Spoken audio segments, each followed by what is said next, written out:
Folks, Black Star Network is here. Hold no punches! I'm real revolutionary right now. Black power. Support this man, Black Media. He makes sure that our stories are told. Thank you for being the voice of Black America, Roland. Stay black. I love y'all. All momentum we have now, we have to keep this going. The video looks phenomenal. See, this difference between Black Star Network and Black-owned media and something like CNN. You can't be Black-owned media and be scared. It's time to be smart. Bring your eyeballs home. You dig?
Today is Friday, July 7, 2023. Coming up on Roland Martin Unfiltered, streaming live on the Black Star Network. The Biden economy, Bidenomics, continues to do well. June job numbers reports indicates the black unemployment rate contributes to the 90% rise in the nation's unemployment rate. We'll also, though, examine the overall numbers and how we've added more jobs. Also, conservatives are doing their best to rewrite history. In Oklahoma, the state superintendent of schools, this idiot, actually said teaching about the Tulsa Race Massacre is okay, just leave out the black part. How? Justice for Greenwood Foundation founder Damario Solomon-Simmons will join me to talk about how stupid this fool is in Oklahoma. New York lawmakers are going after legacy admissions. The executive director of the FERB, Democrats for Education Reform, will join me to explain the Fair College Admissions Act. In Chicago, leaders are accusing the school system of racial discrimination and unfairly firing 7 black principals. Speaking of principals, remember that white teacher in Philadelphia, white principal in Philadelphia who wouldn't give the sister a diploma? Guess what? She ain't a principal anymore. Plus, Twitter has a new rival. One of the founders of the app, Spiel, would join me to talk about their app. It's time to bring the funk. I'm Roland Martin Unfiltered on the Black Star Network. Let's go. He's got it. Whatever the biz, he's on it. Whatever it is, he's got the scoop, the fact, the find. And when it breaks, he's right on time and it's rolling. Best believe he's knowing. Putting it down from sports to news to politics. With entertainment just for kicks, he's rolling. It's on go, roll, y'all. It's Roland Martin, yeah. Rolling with Roland now. He's funk, he's fresh, he's real, the best, you know he's Roland Martin now.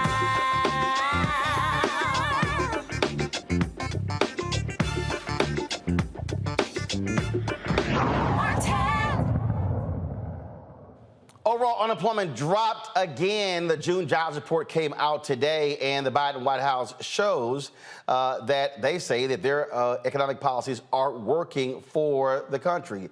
209,000 jobs were added last month. For the third month, unemployment is 3.6%. It fell to that, but in those numbers, the unemployment rate for African Americans rose, causing blacks to account for 90% of the recent increase in the country's unemployment rate. Here to break this thing down for us is Anthony Barr, Research and Impact Director at the National Bankers Foundation.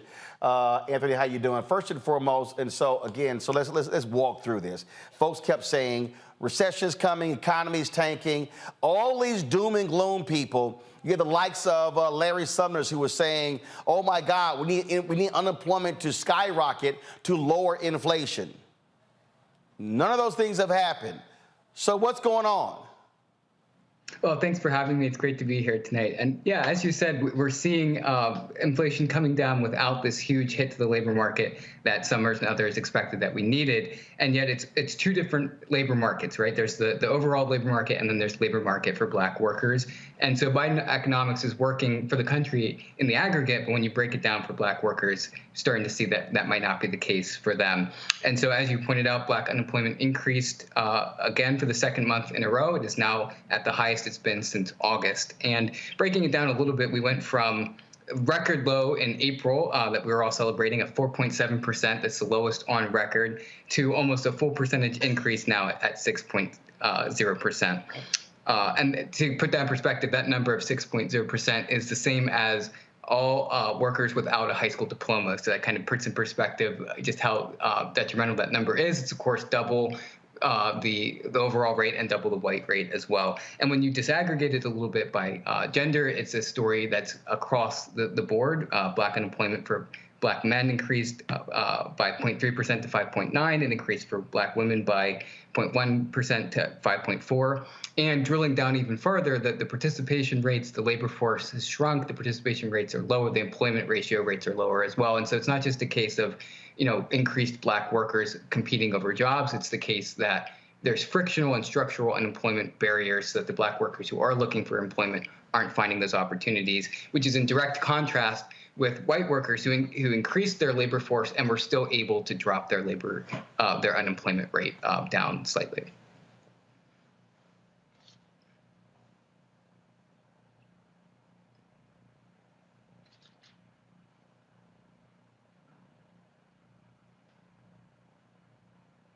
Roland, you still there?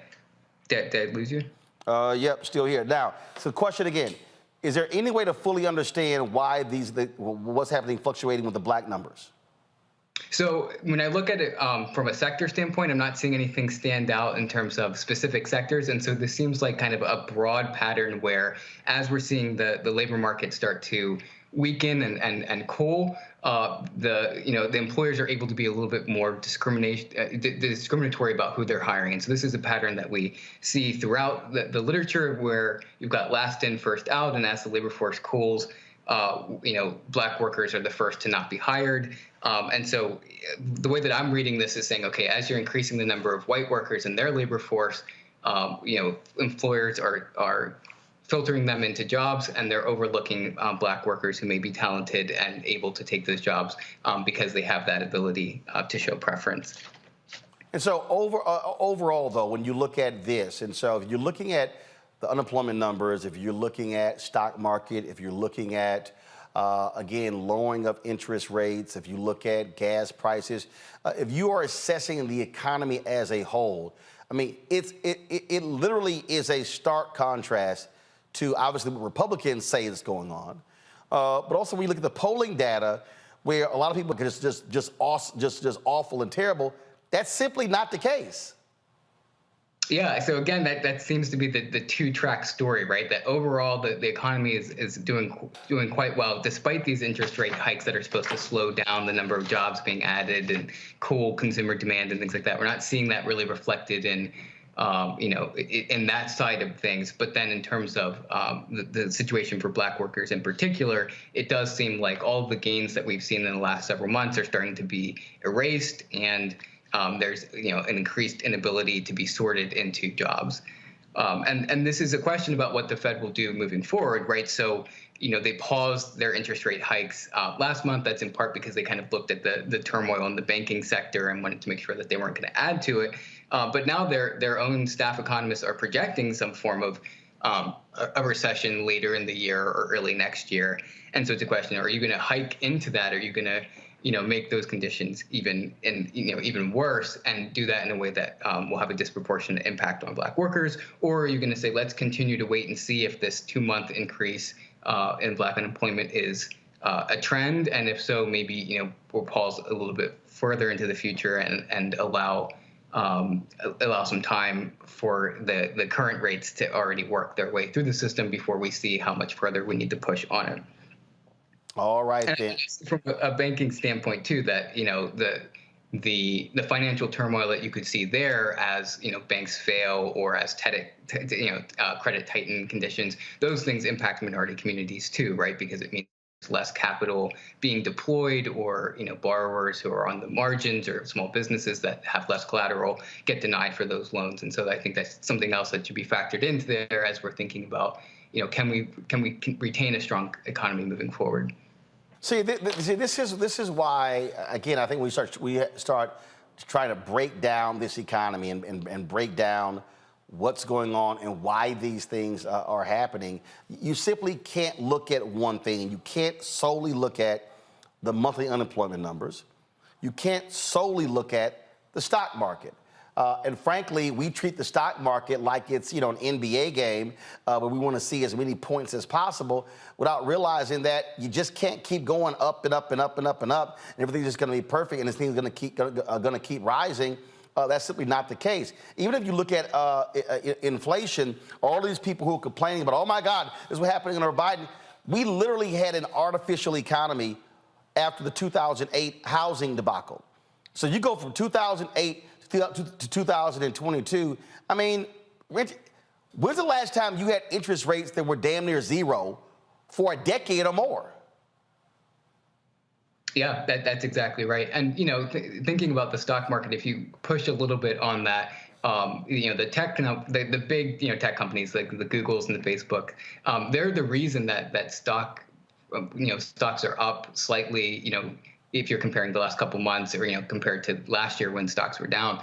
I'm worried that, that's not necessarily indicative of the broader, Fortune 500 companies or other publicly traded companies. So, there's a question too about, so far the Fed's attitude seems to be they can kind of really keep hiking and there's, ability to absorb that. But I do wonder if there's some fragilities that, if you start to kind of push a little bit, you start to see them, and then you say, okay, how does that translate to, a heightened risk for minority communities and minority workers? All right, then. We certainly appreciate it. Thank you so very much. And again, we'll just continue to hope things get better for black workers. But what I keep also saying is this is why we've got to see greater capacity for black-owned businesses as opposed to when you look at the low numbers that exist right now for many of us. Anthony, we appreciate it. Thanks a lot. Yeah, thank you. Got to go to a break. I'll be right back on Roland Martin Unfiltered, talking about a panel about this here. Also, we'll talk about the efforts to get rid of legacy in college admissions in New York State. Everybody keep talking about merit. No, they can't stand affirmative action. They don't say nothing about these white folks who keep getting to school on legacy. You're watching Roland Martin Unfiltered on the Black Star Network. Hatred on the streets, a horrific scene, a white nationalist rally that descended into deadly violence. White people are losing their damn minds.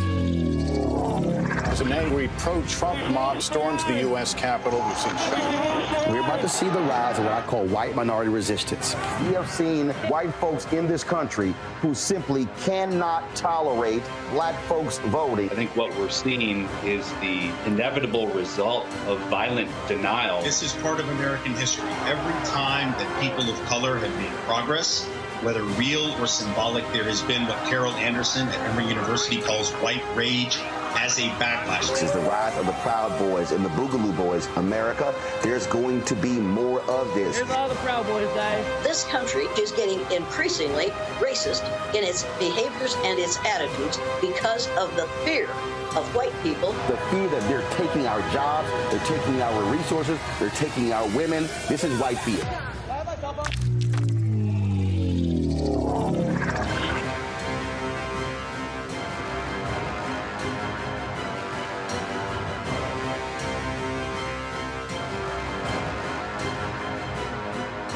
Black Star Network is here. Oh, no punches! I'm real revolutionary right now. Thank you for being the voice of Black America. All momentum we have now, we have to keep this going. The video looks phenomenal. See, there's a difference between Black Star Network and black-owned media and something like CNN. You can't be black-owned media and be scared. It's time to be smart. Bring your eyeballs home. You dig? Farquhar, executive producer of Proud Family. Bruce Smith, creator and executive producer of The Proud Family, Louder and Prouder. And you're watching Roland Martin Unfiltered.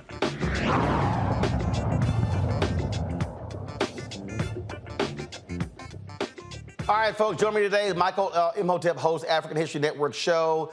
Detroit, Matt Manning, civil rights attorney out of Corpus Christi, Texas. Kelly Bethea, communications strategist out of D.C. Here's a thing that I'm still not understanding with these folks, Michael, and this is very simple. That is, if you are Biden-Harris, when you start looking at polling numbers, the people keep talking about the economy, how awful it is, how things are going bad. Obviously, Republicans are driving the narrative as well.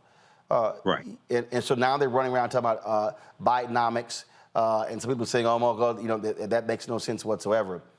Phrases are great, but I think what is critical is literally explaining to people in real, clear, stark terms how much money has been going out, what money is being spent, putting your name on projects, all of those different things. You have to tell the narrative. You cannot expect people to just assume they know all of these different things. And so if I'm this White House, I'm not chilling this summer. I'm sitting here in July, August, September, October. I'm going hardcore, taking credit for every damn thing. Yeah, you know, the tour that Biden is going on, dealing with Bidenomics, and then also championing the $1.2 trillion infrastructure bill, because at the beginning of this year, you had about at least 30,000 construction projects that started all across the country because of the infrastructure bill. That's a good start with Bidenomics and explaining what has been accomplished, but you have to break it down to the granular level, okay? And you have to not just explain the bill that got passed or how much the bill was. You have to explain how this bill being passed in Washington, D.C., okay, that is not even technically a city, meaning, you know, the mayor doesn't have full control over the city like other cities. Explain how those policies are impacting the economic conditions of everyday people. Okay, reduce it to the ridiculous. That's what you have to do, because everybody doesn't follow this. Most people don't. Okay, so you have to explain that, and you have to claim it. And then also you have to explain most of these Republicans showing up to the groundbreaking for these construction projects voted against the infrastructure bill as well. You have to explain how the $1.9 trillion American Rescue Plan, which saved the U.S. economy, how it helped people keep people in their homes, how it gave $5.8 billion in funding to HBCUs, that and other policies from the Biden-Harris administration.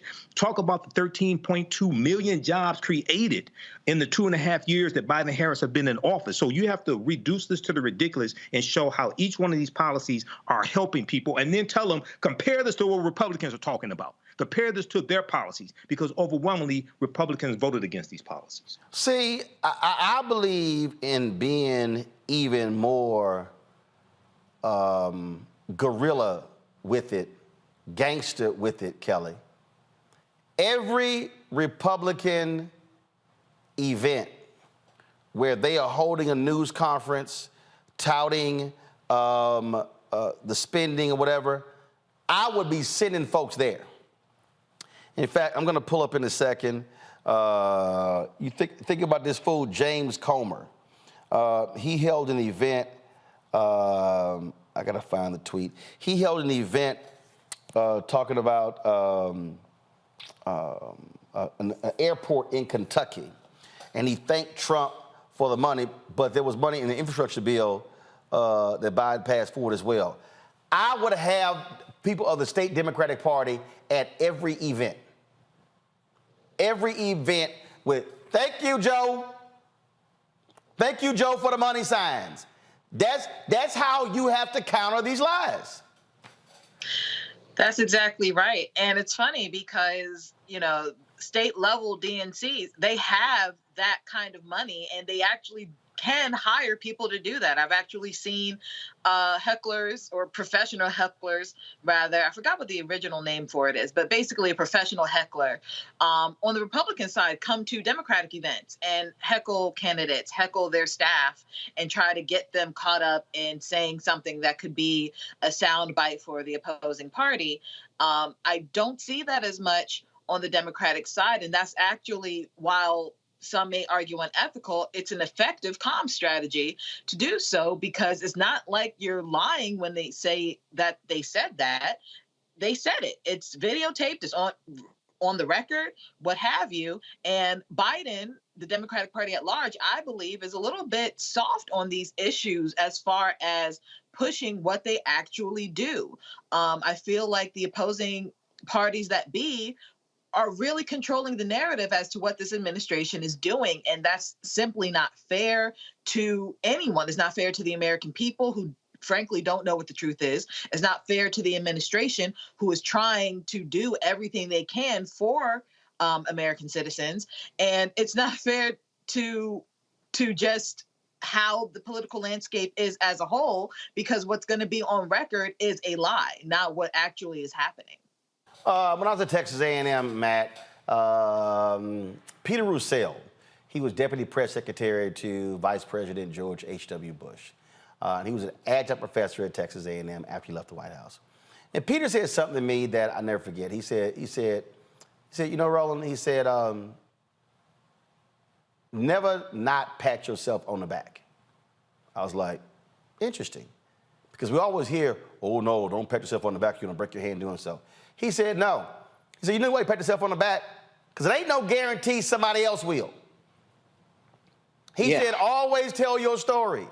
And again, to me, this is exactly what Democrats should be doing, pat themselves on the back, saying, if we didn't do this, that wouldn't have happened. And we didn't do this, that wouldn't have happened. And you got to be as brash with it, as arrogant with it, as cocky with it. I don't care what phrase you use, because what did Joe Namath once say? It ain't bragging if you can do it. So take that damn victory lap. I think they should, and I get that sentiment. I do think there's probably some trepidation at the White House about him trying to get moderate voters and people that are maybe undecided. I don't know how many of those are out there for the upcoming election, and maybe not doing it with the braggadocio that I definitely would. But in terms of patting themselves on the back, they have to do that. I do think, though, they've got to kind of underpromise and overdeliver going forward, because one of the metrics I thought was particularly interesting about this jobs report is that we added something like 450,000 people to part-time employment. And, you know, the Great Recession that was supposed to be coming has not come. Obviously, the Biden economic approach has been successful, but I do think they've got to temper some of that with, you know, a regard for the fact that the future may be a little different, not knowing what's coming down the road. But they do have to tout the victories that they've had thus far, particularly because, to Kelly's point, you know, the Republicans have a loud megaphone, and they make it a point to attribute everything negative to this White House. So if you've got a lot of positive, you're doing yourself a disservice if you don't, you know, put that out into the sphere for everybody to know and understand. Yeah, I mean, that to me, I mean, that's just how you do it. And again, you can't be afraid, well, what happens if things take a turn? Well, last I checked, if things have been, if you have been showing improvement for 18, 20, 21 months, and things change in a month or two, I can still say the last 21 out of 23 months, here's what happened. I mean, to me, this is not hard, but there's no one who can sell your story better than you. Nobody. And if somebody else has created a false narrative, it's your job to correct it and not allow that false narrative to coexist. Folks, hold tight 1 second when we come back. Supreme Court's affirmative action decision has put the issue of legacy admissions back in the spotlight in New York State as an effort to actually get rid of it. We'll talk with Democrats for Education Reform leader next about that very issue. You're watching Roland Martin Unfiltered on the Black Star Network. Download the Black Star Network app, Apple phone, Android phone, Apple TV, Android TV, Roku, Amazon Fire TV, Xbox One, Samsung Smart TV. Also, folks, you can also, if you're watching on YouTube, hit the like button as well, folks. We should easily be over 1,000 likes in our first hour. Be sure to join our Bring the Funk fan club, send checking money orders. P.O. Box 57196, Washington, D.C. 20037-0196. Cash App, $RM Unfiltered. PayPal, R Martin Unfiltered. Venmo is RM Unfiltered. Zelle is Roland at RolandSMartin.com. Roland at RolandMartinUnfiltered.com. We'll be right back.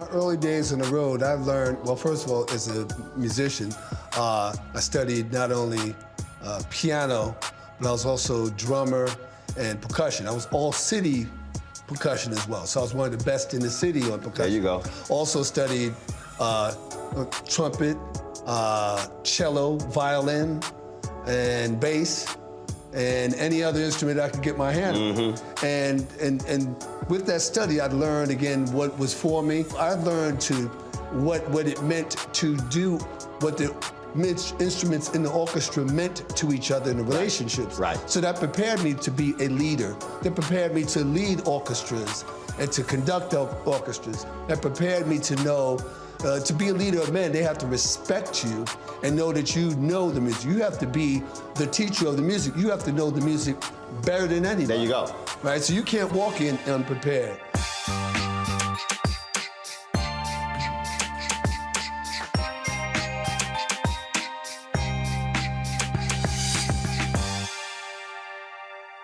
When you talk about blackness and what happens in black culture, we're about covering these things that matter to us, speaking to our issues and concerns. This is a genuine people-powered movement. There's a lot of stuff that we're not getting. You get it, and you spread the word. We wish to plead our own cause. Too long have others spoken for us. We cannot tell our own story if we can't pay for it. This is about covering us. Invest in black-owned media. Your dollars matter. We don't have to keep asking them to cover our stuff. So please support us in what we do, folks. We want to hit 2,000 people, $50 this month, raise $100,000. We're behind 100,000, so we want to hit that. Y'all money makes this possible. Checks and money orders go to P.O. Box 57196, Washington, D.C. 20037-0196. The Cash App is $RM Unfiltered. PayPal is R Martin Unfiltered. Venmo is RM Unfiltered. Zelle is Roland at RolandSMartin.com. Hi, I am Tommy Davidson. I play Oscar on Proud Family, Louder and Prouder. I don't play Sammy, but I could. Or I don't play Obama, but I could. I don't do Stallone, but I could do all that. And I am here with Roland Martin on Unfiltered.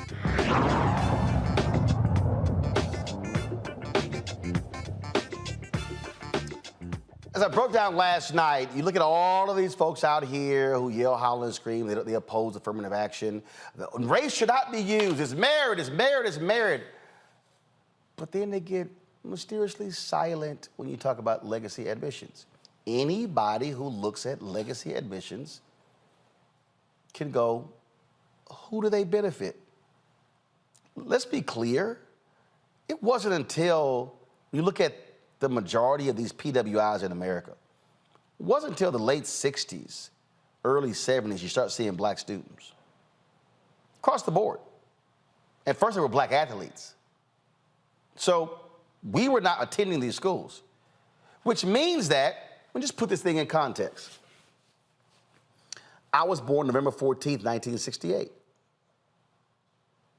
That means that my parents didn't go to these PWIs. My grandparents didn't go to these PWIs.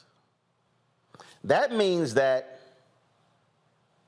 when I applied to Texas A&M, I couldn't make a legacy argument because I had no legacy. So I have 13 nieces and nephews, 9 nieces, 4 nephews. So my nieces and nephews are the first generation in my family who could actually make a legacy argument. Now, several years ago, when Bob Gates was the president of Texas A&M, when all these white folks were complaining about race being used in admissions, this is a post-Hopwood decision, I was at the news conference. You know what Gates said? We're not going to use legacy. Oh, my goodness, then white Aggies lost their mind. So these white Texas A&M graduates lost their mind when Gates announced he wasn't going to use legacy, but they were so pissed off with affirmative action. Because white people only see race when it's black, Latino, Asian, Native American. they don't see it as them. Legacy benefits more white people than anybody else in this country, yet they never want to talk about that. Well, we talked about earlier this week the lawsuit filed in Boston by a civil rights group against them. Well, in New York, they came close last year to actually banning legacy in admissions in its colleges and universities. It was Senate Bill S4170A, the Fair College Admissions Act, will prohibit legacy admissions policies at colleges and universities in New York, declaring such policies and practices discriminatory and inequitable. Well, the Executive Director for Education Reform New York, Jacqueline Martell, joins me right now. Jacqueline, glad to have you here. So, how close did y'all get? We got super close. We actually got it through the Senate and our assembly, but then we had some groups who were against it that obviously endowment from these schools and from families who, give huge contributions to the school.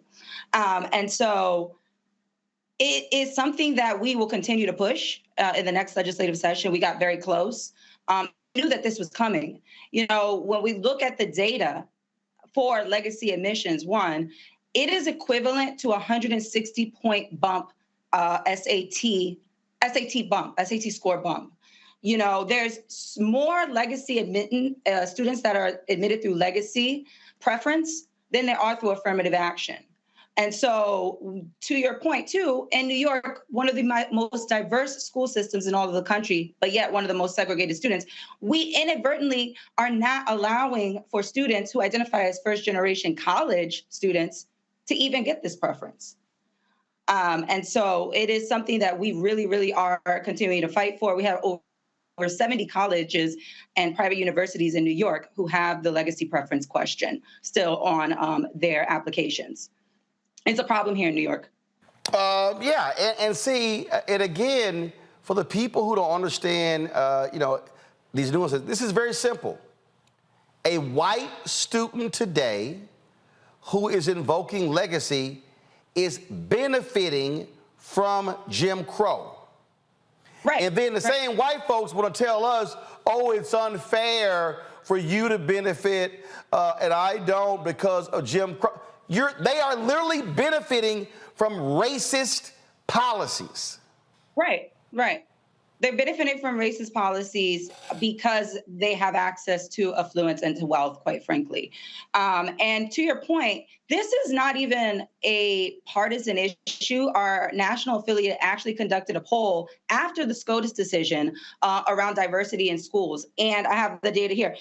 81% of Republicans, 93% of Democrats, and 83% of independents know that diversity within our higher education system is imperative to, one, our democracy, but also the future of the workforce in this country. And so this is a partisan issue, but I think that people really understand the fact that diversity within institutions of higher education is important for all of us. But also, too, when we talk about preferential treatment and preference in the higher education admissions process, we need to be looking at that holistically. In this country, have this ideology of meritocracy, that you can pull yourself up by the bootstraps. That is not true. We live in our state in particular where we're seeing gross amounts of economic disparity, housing disparity, and quite frankly, as I talked about when I was on your show last time, access to quality education within our K through 12 space. We need to make sure that we are leveling the playing field for all students in this state and this country. Absolutely. My panel here. Matt, your thoughts about these lawsuits. First, with a lawsuit towards Harvard against legacy admissions, and then also this effort here. I mean, just like Ed Bloom and his folks, in terms of what they were successful at, the data doesn't lie, Matt. Legacy absolutely benefits white students, and it literally is taking advantage of Jim Crow era policies.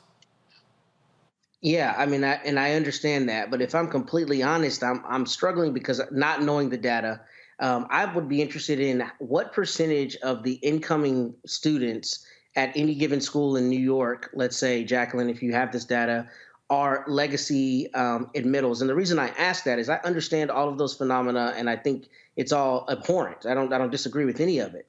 But I'm wondering if there's a different usage of effort that can be applied to make it a more equitable process. And what I'm getting at is I don't know if 50% of people who are admitted via legacy, then I understand the enormity of the issue and why that is something we attack, as opposed to college affordability or any other number of things that might make it more equitable. And not knowing that data, it's difficult for me to see how legacy is the primary thing we should attack. I understand attacking it, but I'm interested in that data and whether there's a different... Well, I'll show you this here.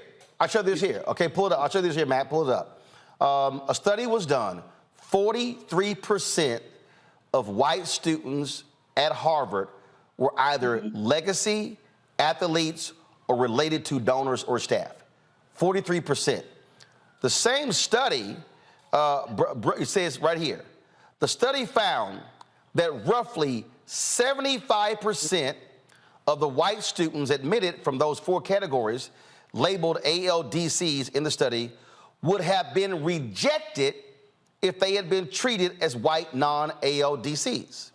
So the reality is this is almost 70% of all legacy applicants are white, compared with 40% of all applicants who do not fall under those categories the authors found. And so this is obviously just a Harvard. But what we do know is that schools all around, and the legacy admissions is really for the donors, is for the folk with the hookup. But again, I think what this does is it also exposes the hypocrisy of those who want to yell, don't use race in college admissions when this is absolutely race-based.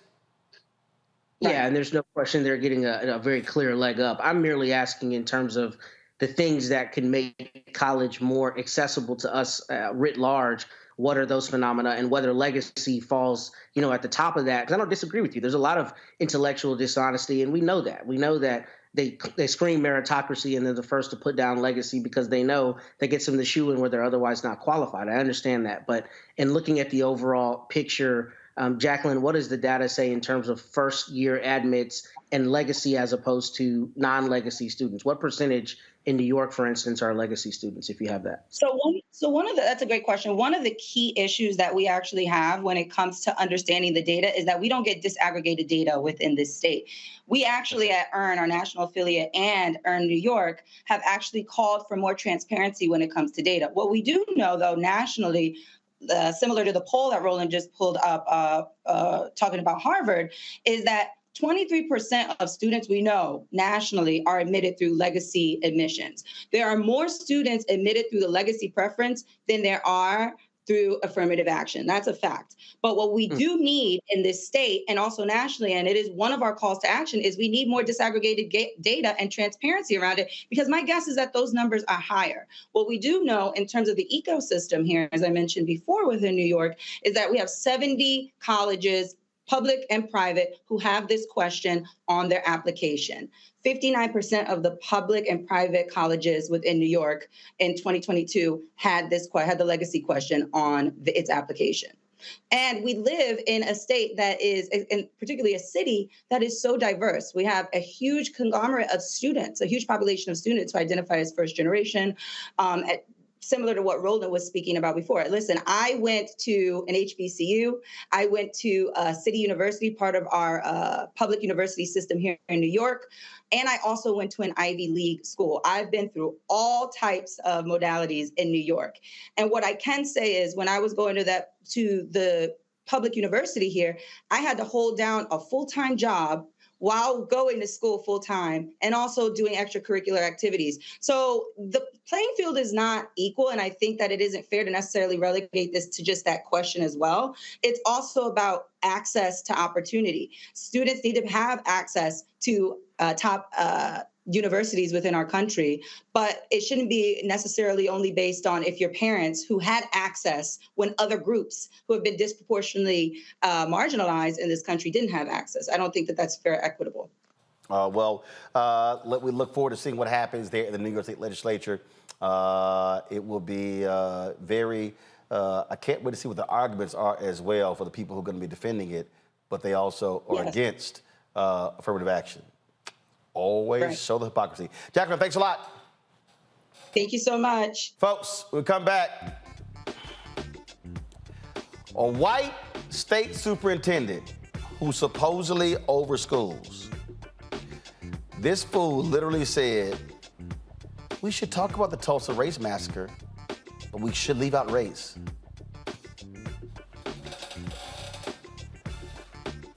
The shit is called the Tulsa Race Massacre. I'll be back on Roland Martin Unfiltered on the Black Star Network.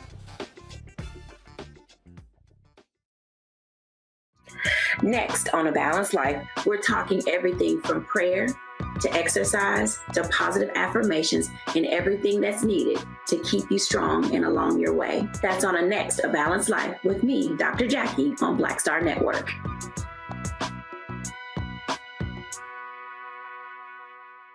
On the next Get Wealthy, did you know that the majority of households headed by African American women don't own a single share of stock? No wonder the wealth gap continues to widen. Next on Get Wealthy, you're going to hear from a woman who decided to change that. Have been blessed with good positions, good pay. But it wasn't until probably in the last couple of years that I really invested in myself to get knowledge about what I should be doing with that money and how to productively use it. Right here on Get Wealthy on Black Star Network. Up next on The Frequency with me, Dee Barnes, the shooting of Megan Thee Stallion and the subsequent trial of Tory Lanez. Megan has been treated like the villain. The experience that Megan went through is something that all Black women face when we are affected by violence. This is something that's called misogynoir. There's a long history of characterizing Black women as inherently bad in order to justify our place in the society. Next on The Frequency with me, Dee Barnes. Hi, I'm Jo Marie Payton, voice of Sugar Mama on Disney's Louder and Prouder Disney Plus, and I'm with Roland Martin on Unfiltered.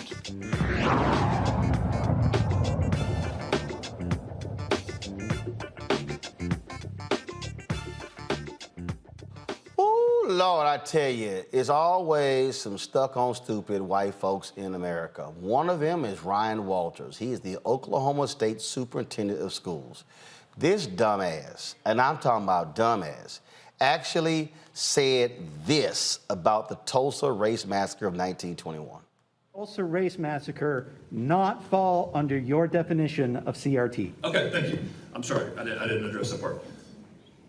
I would never tell a kid that because of your race, because of your color of your skin, or your gender, or anything like that, you are less of a person or are inherently racist. That doesn't mean you don't judge the actions of individuals. Oh, you can absolutely, historically you should. This was right, this was wrong. They did this for this reason.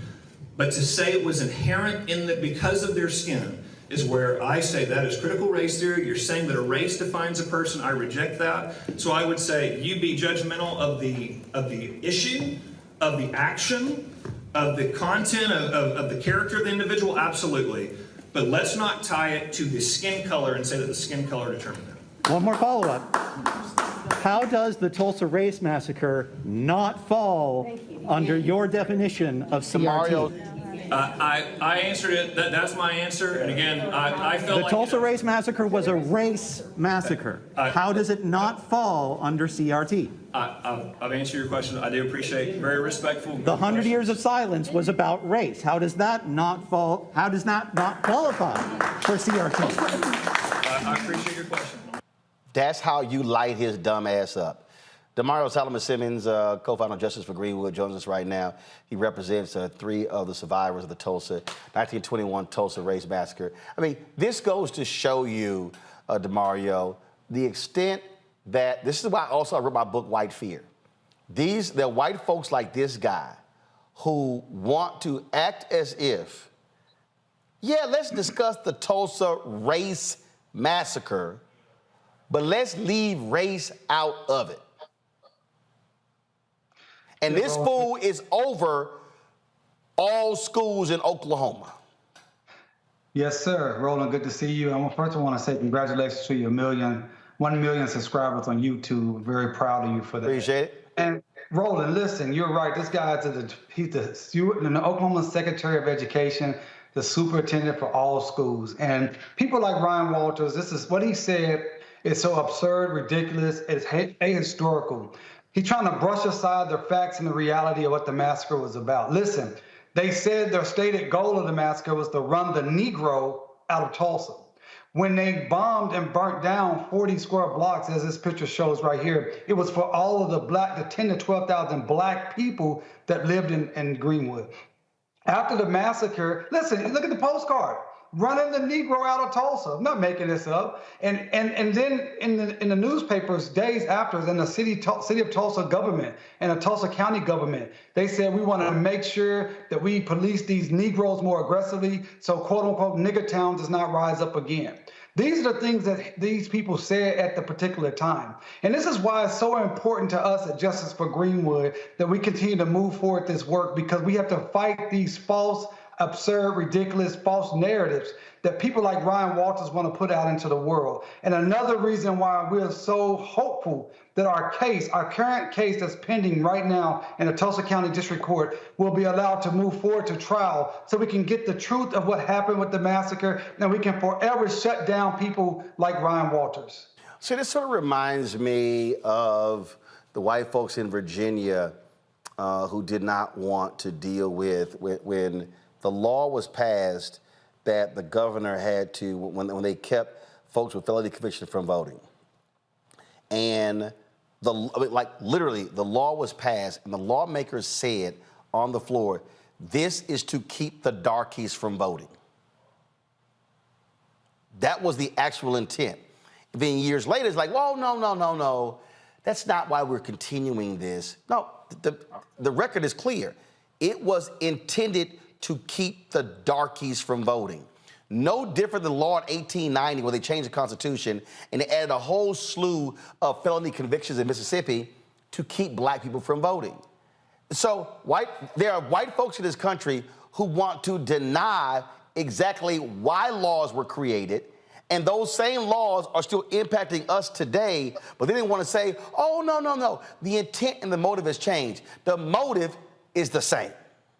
Well, it's racial gaslighting, Roland, at its finest, because not only do they want to be able to talk about laws that we know were specifically based upon race, or things like the massacre was specifically based upon race, when it's something that's going to help us, then they say, oh, we don't want to do it that way. Think about the 14th Amendment. You know, the Supreme Court just gutted, utilizing the 14th Amendment, just passed some terrible laws last week dealing with college admissions, LGBT rights, et cetera, right? But the 14th Amendment, what is the original intent of the 14th Amendment? It was to help empower black people who were coming out of enslavement. It is a race-conscious law, and yet the Supreme Court is saying we cannot use this in a race-conscious matter because we don't think that's the way it should be interpreted, even though that's the original intent. So it's racial gaslighting. We deal with it each and every day all across this country and double time here in Oklahoma. The good news is of people like Ryan Walters, people like Donald Trump and others who are making it very plain to our people that this is a war that we're in. We're in the war for our freedom, our liberty, and our very lives. And we must organize. That's why I tell everyone that's looking at this right now, work with us at Justice for Greenwood, send us a donation, get on our newsletter, connect with us, and organize to fight against this, because the other side is very organized, they're very motivated, and they have a very clear path for where they want to go. When they say make America great again, that means putting us in chains again, that's putting us back on plantations again, and that is taking away all our rights again. You know, and when you talk about fighting the monarch, let's also be clear. These same white folks, for nearly 100 years, wanted no mention of the Tulsa Race Massacre in any book in the state of Oklahoma. That also was deliberate by white folks. deliberate specifically, and the continuing harm is because of race-based. It's all about racism. It's all about power. They want to continue to subjugate our ability to be free, independent, wealthy, healthy individuals and communities in this nation. And the Tulsa Race Massacre and Greenwood and Black Wall Street was the greatest example of Black wealth, Black excellence, Black education, Black health, and they destroyed that specifically, and they wanted to keep that story hidden from the history books because they don't want us to take our lessons and our cues and our inspiration from Greenwood. But the deal is this, Roland, that Justice for Greenwood and people like you, we're still fighting, we're still organizing, and we're meeting this threat head on. We say to Ryan Walters, I put out a statement today here in Oklahoma, and I'm saying it on your airways. Ryan Walters, we will continue to talk about the massacre. We will continue to fight for reparations for the massacre. We'll continue to fight for truth, justice, and equity for our 3 living survivors and all of the descendants throughout this entire country. There's nothing that Ryan Walters can say that will stop us from fighting until we get the justice and reparations that we absolutely deserve. And what also is needed, we need more white folks like the one who was questioning him doing that, where it's not just Black folks having to do all the work. That's true allyship. You know, that white person who showed up, that was a Republican, Cleveland County Republican meeting. So that meant someone had to go out of their way, go to that meeting, which was in a library in Norman, Oklahoma, sit on the front row and specifically say, I'm going to challenge you. I'm going to challenge you firsthand, right on hand. And I'm going to say that's not an easy thing to do here in Oklahoma because Oklahoma is a right-wing, deep red, Republican MAGA state. So we need those type of allies that will stand forward and be out on the front lines and will provide us the necessary power that they bring just with their white bodies. If a Black person was maybe making those same questions at that location in Norman, Oklahoma, the police probably would have been called, no doubt. This is also why, Damario, why we have to show up at events like that. And I say this all the time, that elections are the end of one process at the beginning of another. You're there in a red state. Ryan Walters has pissed off Republicans for being stupid. Yes. I mean, even they have said, he a dumbass. They've stripped him of his powers. But this is the kind of stuff where I'm saying we got to show up at town halls, at events like that, to challenge these folks, had a camera rolling, and to force them to answer to show how stupid they are. I totally agree, Roland, and we have to have the courage that the Black men and women of Greenwood had when they showed up at that courthouse in 1921 when the white power structure wanted to lynch Dick Rowland downtown Tulsa. You had about 100 of the most prominent, wealthiest, most educated Black men in the entire country that put everything on the line because they had the courage and the love of Dick Rowland to show up and say, you're not going to do this in our community. And that's what it takes. You have to sacrifice sometimes your time. You got to sacrifice your comfort to go show up and be strong in the face of adversity. That's what the legacy of Greenwood is about. It is not just about the massacre and the destruction, but it is a legacy of power. It's a legacy of education. It's a legacy of wealth. It's a legacy of showing up for one another. And that's what we have to do in this moment as a community throughout this nation. We have to show up for one another. We have to organize together. We have to get money, put our money together and fight these people as hard and as fast and as powerful as we possibly can. Absolutely. Damario Solomon-Simmons, I appreciate it, brother. Thanks a lot. Roland, always good to see you. Peace, brother. Holla. Kelly, again, this is, I'm trying to get our people to understand that we are in the middle of a war. Not a battle, of a war. These people, first of all, we know it's been going on, but the election of Barack Obama really heightened this whole deal. But I still contend it was the death of George Floyd that caused many of these racists to go, oh shit. And it wasn't because of us. They freaked out when they saw young white kids out in the streets protesting.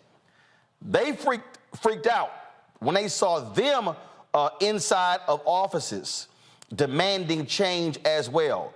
So this attack, if you will, this attack on anything Black, anything dealing with DEI, anything dealing with race, it absolutely is because it's white fear. They are scared to death of losing power.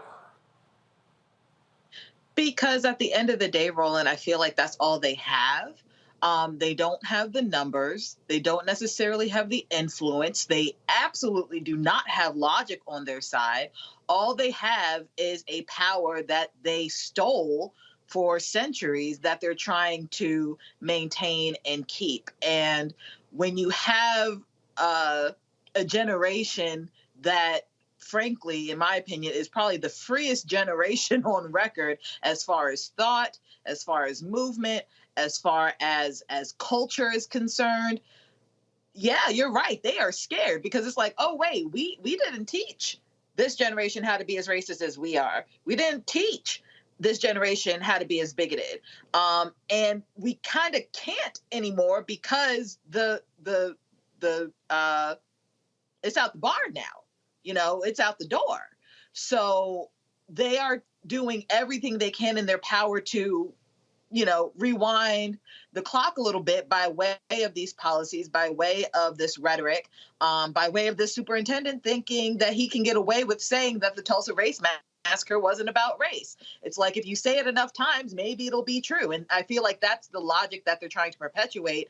And it's frankly not going to work as effectively as they think it is, because this generation is so smart, is so free, is so cultured outside of Eurocentricity, outside of the whiteness that my generation and generations prior are used to. Matt, again, when we start looking at what is happening here, a lot of people were blowing off the attacks against critical race theory, but they were very clear. Christopher Rufo made it clear they were trying to lump anything dealing with race under that banner to stoke white fear. How did Glenn Youngkin win in Virginia? Because white turnout increased. That's how he won. What they understand is, to Kelly's point, we look at the numbers. If they can stoke white fear, and if they could see, this last election was supposed to be the first time in American history that the total electorate of white voters fell under 70%. In Virginia, it was around 74. In the 2020 election, same thing, was above 70. And so they understand when you start dropping below 70% of the total electorate being white, then you are hitting that, you're moving towards that nation becoming a majority of people of color.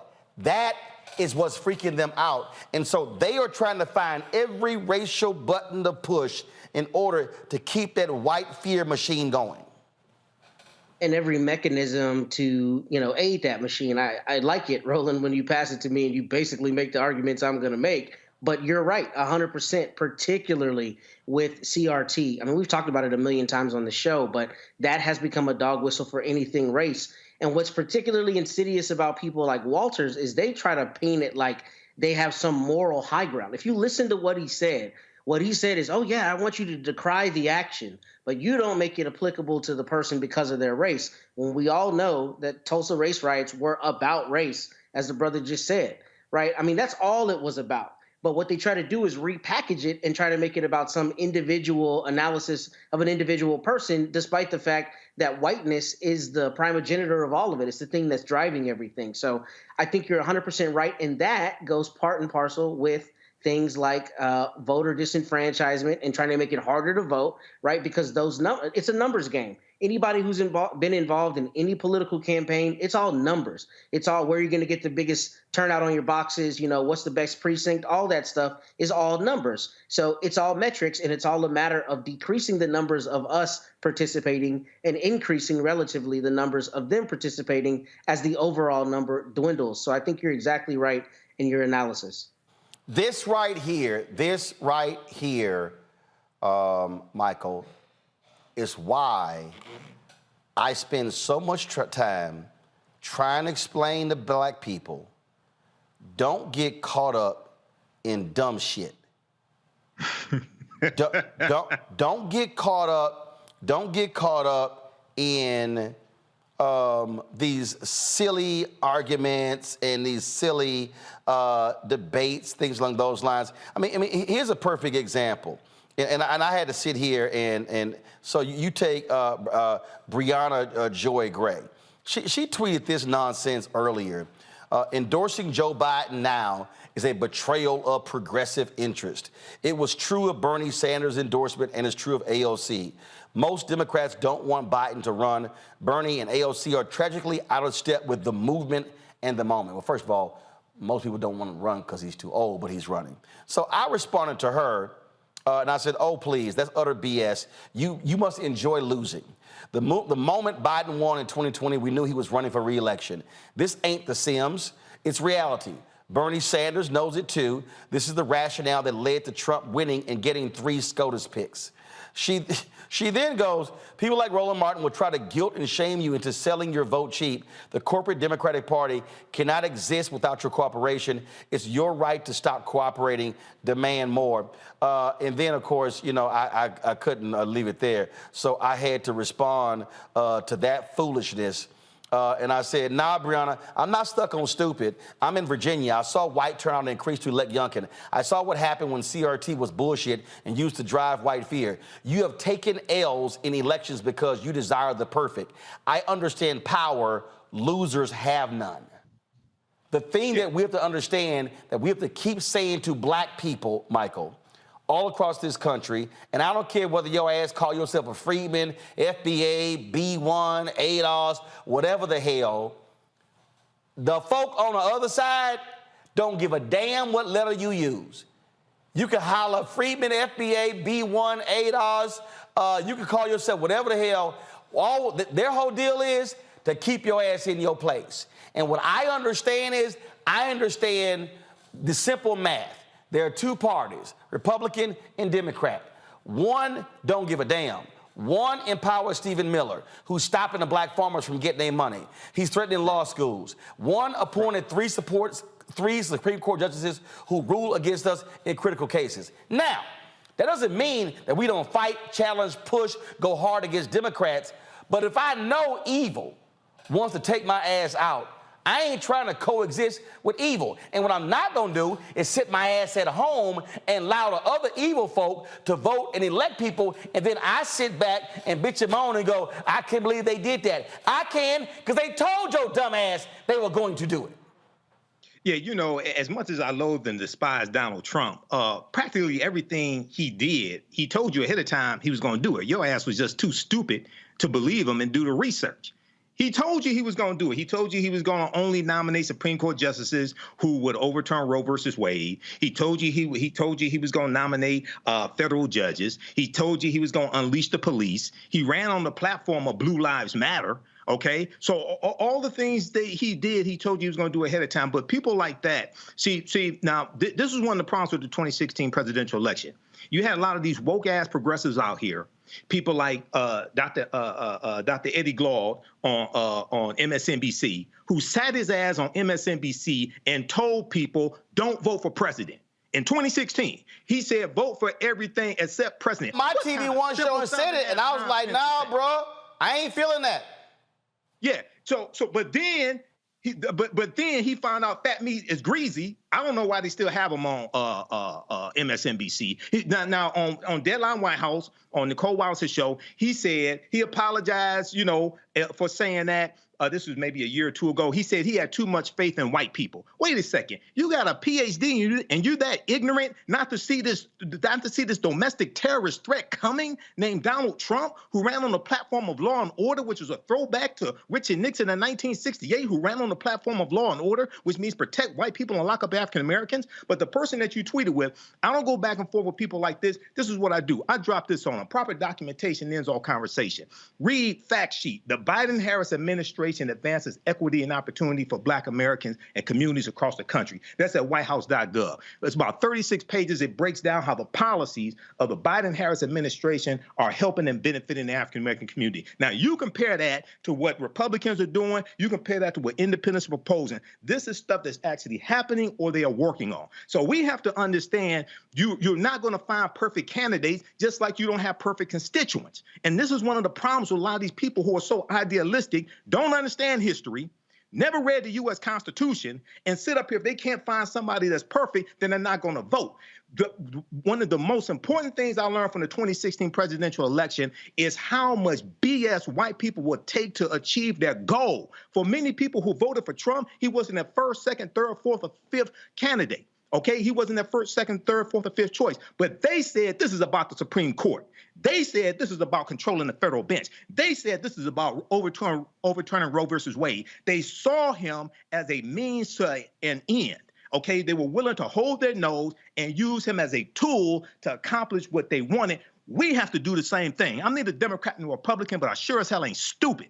We need to understand how to use politicians and the Democratic Party as a tool to accomplish what we want, and that has to be by mastering history, economics, law, and politics. Speaking as a tool, coming up next, we're going to talk about a new social media app that aims to offer an alternative to Twitter. It is Black-owned, Black-controlled.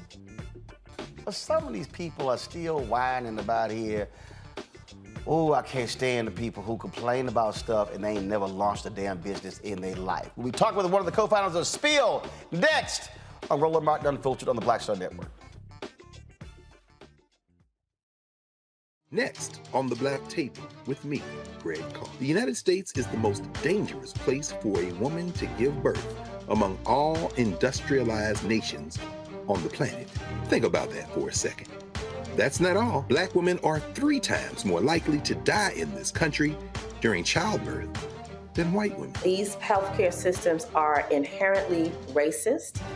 There are a lot of white supremacist ideas and mythologies around Black women, Black women's bodies, even Black people that we experience painless, right? Activist, organizer, and fearless freedom fighter Monifa Akinwole-Bandele from Moms Rising joins us and tells us this shocking phenomenon, like so much else, is rooted in unadulterated racism.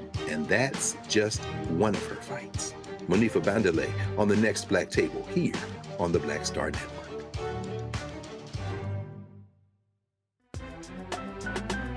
I'm Faraji Muhammad, live from LA.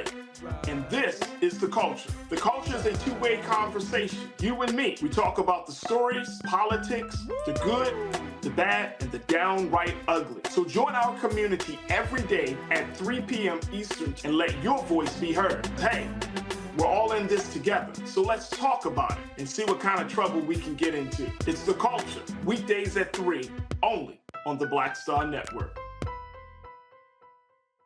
Hello, I'm Jamia Pugh. I am from Coatesville, Pennsylvania, just an hour right outside of Philadelphia. My name is Jasmine Pugh. I'm also from Coatesville, Pennsylvania. You are watching Roland Martin Unfiltered. Stay right here.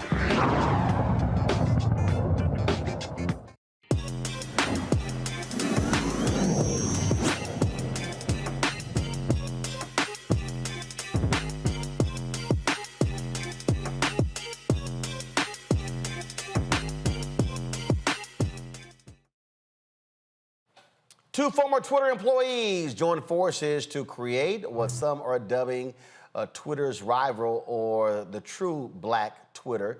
Davaris Brown was a product manager lead. Alfonso Fons Terrell was the global head of social and editorial. The duo created the social platform Spiel, which navigates nuances of Black culture and rewards users. Alfonso Fons Terrell, Spiel's co-founder and CEO, joins me now live from L.A. Alfonso, glad to have you here. Jump right off to it. You've heard people used to kill me when they would holler, Black Twitter, Black Twitter, Black Twitter. And there were some people who would just hold it on to that. And I kept saying, we don't own that shit. I'm like, we're contributing to it. And then what we do as Black people, and I say this all the time, we make everybody else stuff sexy and we make them rich. We did it with Clubhouse Instagram, Facebook, Twitter. We could go on and on and on. Yet when somebody black creates something, folks they want to be perfect. Y'all launched Spiel. It dropped. You dropped it this week? About 3 weeks ago. About 3 weeks ago. And so let's just start out this way. Y'all are in beta mode. Please explain to the slow ass people what beta mode means. Sure. So again, Roland, thank you for having me. We're excited to talk to you. Spill, our journey began about 7 months ago. I was part of the first wave of layoffs when Elon Musk took over the company. And me and Damario, my co-founder, we had met originally at Twitter, really set out to solve exactly the problems that you're laying out. Black culture, queer culture has always driven all the coolness on every single platform and in popular culture in general. And we're often uncredited, undercompensated, and more importantly, we get the majority of hate on these platforms. And so that was really the core problem we set out to solve with Spill. We were just a ragtag group. We had a really small team that announced the project about 7 months ago. We had over 50,000 signups in the first week, and we've been building for basically the last 6 months. And so 3 weeks ago, we released our invite-only beta, and beta means we are still testing. We have a lot to build. We're a very new company, but we were just overwhelmed with some incredible outpouring of support over the past week when there was a interest in checking out other new alternatives. And so we find ourselves here today, having been the #1 social app in the Apple App Store, and over 150,000 people have joined Spill in the last week. So we're really excited. So let's deal with this here, because you said invite only. And again, for the people who don't know what the hell they're talking about, I had to jam up some woman this week who was going off on Twitter to April Rain. How dare they make this invite only? I know the answer, but explain to people when you're launching a product, and let's be clear, you don't have Facebook money like with Threads, how you have to properly build and grow.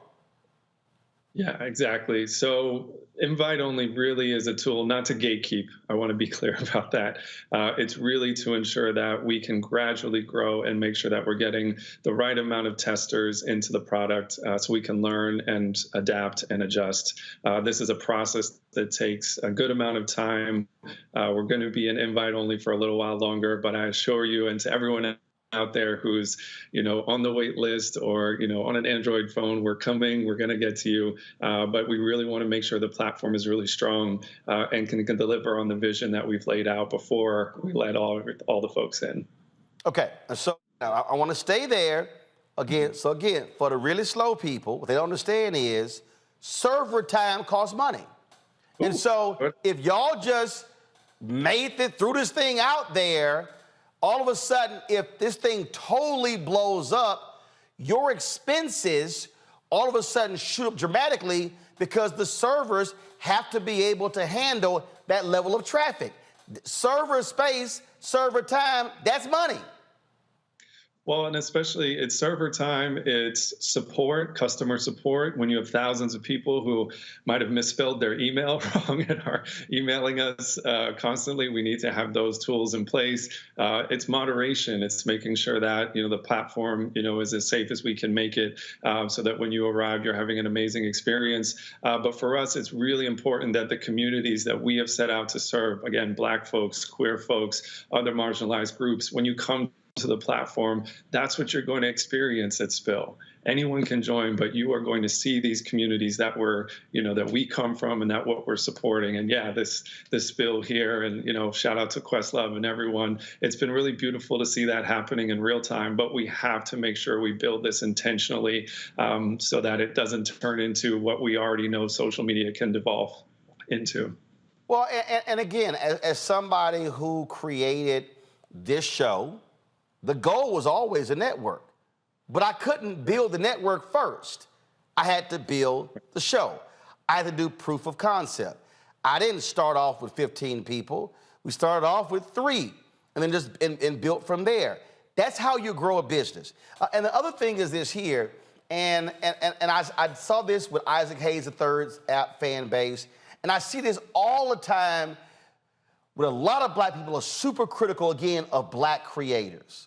Let me remind people, Twitter and Facebook was shit when it launched. What I mean by that is it had glitches, it had technical problems, they were constantly updating things. So people are looking at Spiel going, why do they have this and this and this and this?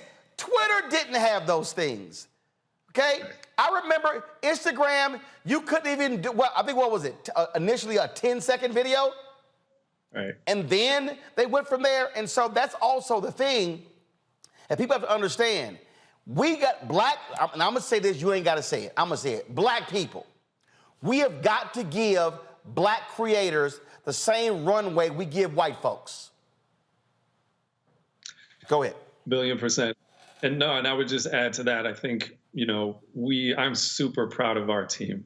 We have a team of Black folks. I am Black, my co-founder is Black. The team that is building Spill is Black. Our lead funders are Black. The majority of the vendors that we use are Black.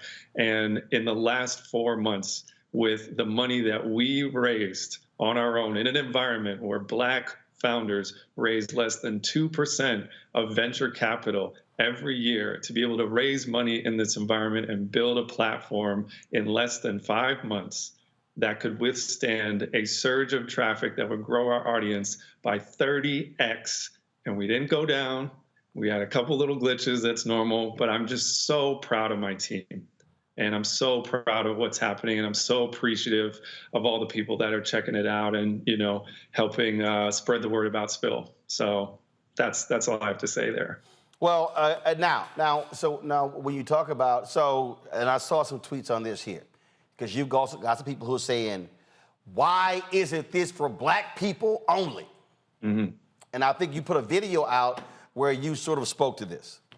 Yeah, I think the most important thing for everyone, we were clear about this from the beginning. We wanted to build a platform that centered Black folks, queer folks, and other marginalized groups from the beginning. We've been consistent about this for the last 7 months. And I think what we saw was in the excitement of people coming onto the platform, there were some assumptions made, and honestly, people reacting to seeing, a couple of white folks here or there on Spill, that this was, atrocious or something like that, and behaving badly and just not really upholding, decorum, respect, for anyone, which is antithetical to the values of what we're building. And so I put out that message really intended for the community to really recenter and say, hey, this is for us. We are building this for us unequivocally, but that doesn't give us the license to bully other people on the platform. Why would we do that when we've experienced that ourselves? So that's really where we come from. But the mission of Spill will always, again, to be building and center Black folks, queer folks, other marginalized groups, because it's a problem that no one else is going to solve but us. Well, it's sort of like me. I mean, look, I have this show here, and obviously with my content, with my guests and my subject matter, I'm targeting African Americans, but I got white guests who come on. I've got white folks who watch the show.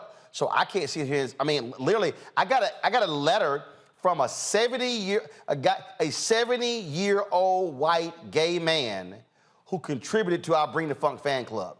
So what am I supposed to do? Say, oh no, you a white gay dude, I'm sending your money back. Hell no.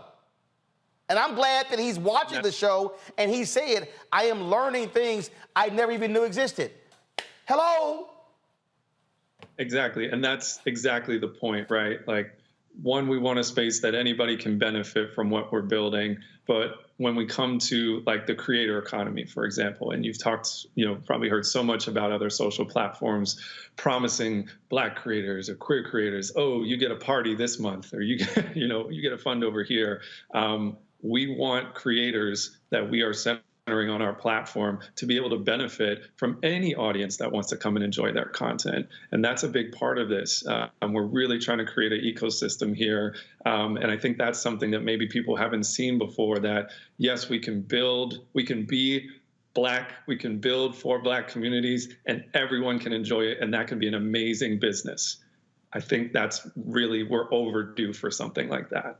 Hold tight 1 second. I got to go to a break. We come back. Our panel got some questions for you as well, folks. We're talking with the co-founder of the Black-owned created app Spiel. It's a social media app that if you want to get on Twitter, be on Spiel. Yes, I'm on Spiel, like all of my other accounts, at Roland S. Martin. So we'll continue our conversation when we come back. Roland Martin Unfiltered on the Black Star Network. Remember, YouTube, hit the like button. If y'all watching on YouTube, hit the like button.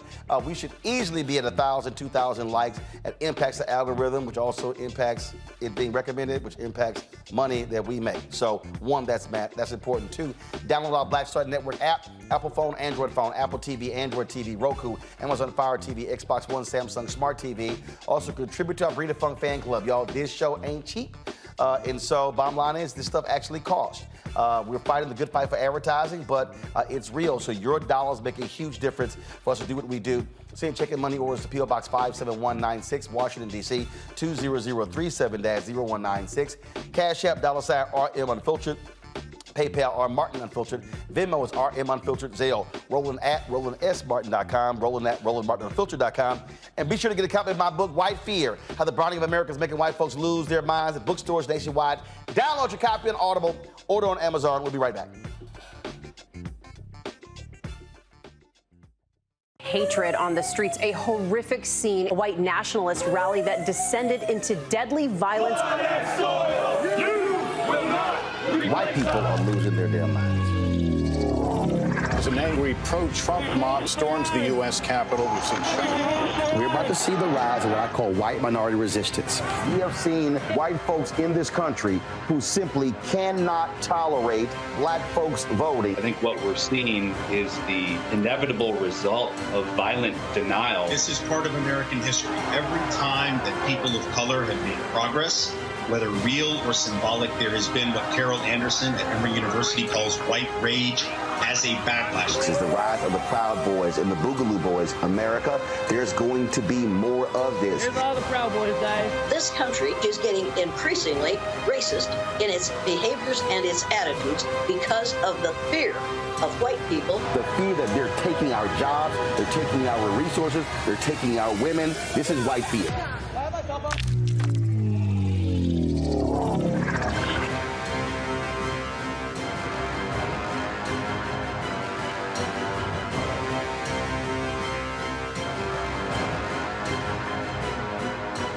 Black Star Network is here. Oh, no punch! I'm real revolutionary right now. Thank you for being the voice of Black America. All momentum we have now, we have to keep this going. The video looks phenomenal. See, there's a difference between Black Star Network and black-owned media and something like CNN. You can't be black-owned media and be scared. It's time to be smart. Bring your eyeballs home. You dig? Hey, what's up, y'all? I'm Devon Frank. I'm Dr. Robin B., pharmacist and fitness coach, and you're watching Roland Martin Unfiltered.